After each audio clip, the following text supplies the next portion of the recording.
बिस्मिल्लाहिर्रहमानिर्रहीम, अस्सलाम वालेकुम। मेरा नाम डॉक्टर अहमद एजाज़ है और मैं इस्माइलिया क्लिनिक से हैदराबाद पाकिस्तान से आपसे मुखातब हूँ। आज हम बात करेंगे ऐसी हर्ब्स के बारे में और उनसे होम्योपैथिक मेडिसिन भी बनती हैं जिनको इस्तेमाल करके आप जो है वो लो स्पर्म काउंट जो है उसकी जो इश्यूज़ हैं एड्रेस कर सकते हैं।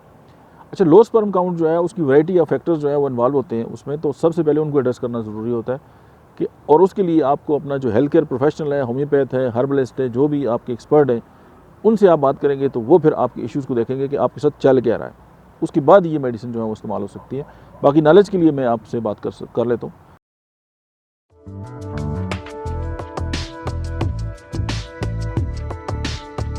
Number 1, Tribulus testis.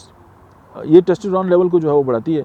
स्पर्म जो है ओवरऑल जो स्पर्म की जो हेल्थ है उस पर इसका बहुत ज़्यादा जो है वो इफेक्ट है और ये पॉजिटिव रिस्पांस देती है स्पर्म के ऊपर। सेकंड जो मेडिसिन है वो है MSE है, रूट, मेका रूट, और ये जो ब्राज़ील में जो है ये पाई जाती है, लेकिन अभी इसकी होम्योपैथिक मेडिसिन मदर टिंचर भी जो है अवेलेबल है। पाकिस्तान की बहुत सारी कंपनीज बनाती हैं। इसमें जो है कि ये सपोर्ट करती है हार्मोनल इम्बैलेंस होता है उसको, और इम्प्रूव करती है जो स्पर्म क्वालिटी है और उसकी मोटेलिटी को है। तीसरी मेडिसिन जो है वो अश्वगंधा है।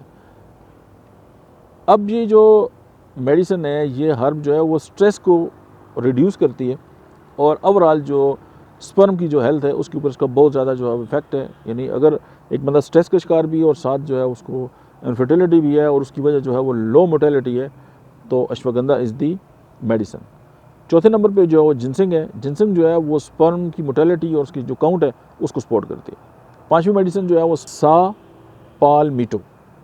अब ये बेसिकली सेबल सेरिलोटा का ही दूसरा नाम है। तो इसमें यह कि ये बैलेंस करती है हार्मोन्स को, उसके बाद सपोर्ट करती है ये प्रोस्टेट को, यानी उसके अंदर जो इश्यूज़ हैं उनको एड्रेस करती है, और ये इंडिकेट है इनडायरेक्टली जो है वो जो स्पर्म की हेल्थ है उसको जो है वो एड्रेस करती है। उसके बाद जो छठे नंबर पे मेडिसिन है that is ginkgo biloba. Ginkgo biloba is the medicine, इसका जो मेन फंक्शन है वो है इम्प्रूव ब्लड फ्लो, तो उसकी वजह से जो है वो स्पर्म की जो मोटेलिटी है वो इंक्रीज़ कर जाती है। अब सातवें नंबर पर एक अमाइनो एसिड है जिसका नाम है L कार्निटाइन। अब ये जो है वो आप किसी भी मेडिसिन के साथ जो है वो कुछ फार्मूलेशन में भी आता है, तो आप इसको दे सकते हैं। ये एनहांस करता है स्पर्म मोटेलिटी को। आठवें नंबर पे जो मेडिसिन है वो है एस्ट्रागैलिस। एस्ट्रागैलिस जो है वो सपोर्ट करती है ओवरऑल जो रिप्रोडक्टिव हेल्थ है मेल फीमेल दोनों में, इसके ऊपर उसका एक्ट है। नौवें नंबर पे जो मेडिसिन है उसका नाम है म्यूकेना। अब ये जो मेडिसिन है ये एल डॉप्स जो है उसको कंटेन करती है और इसका जो इफेक्ट है वो डोपामीन के ऊपर है, जिसकी वजह से जो है वो हार्मोन्स जो है वो बैलेंस होते हैं। 10वें नंबर पे एक मेडिसिन है, बहुत ही ज़बरदस्त है और इसको मैंने काफ़ी जगह पे इस्तेमाल भी किया और क्या रिज़ल्ट हैं इसके, और वो है तोनकात अली, और इसको लॉन्ग जैकपी को बोलते हैं। और ये जो है वो टेस्टोस्टेरोन लेवल जो है उसको भी बेस्ट करती है और जो ओवरऑल रिप्रोडक्टिव हेल्थ है उसके ऊपर इसका बहुत बड़ा इफेक्ट है। Try it, enjoy it.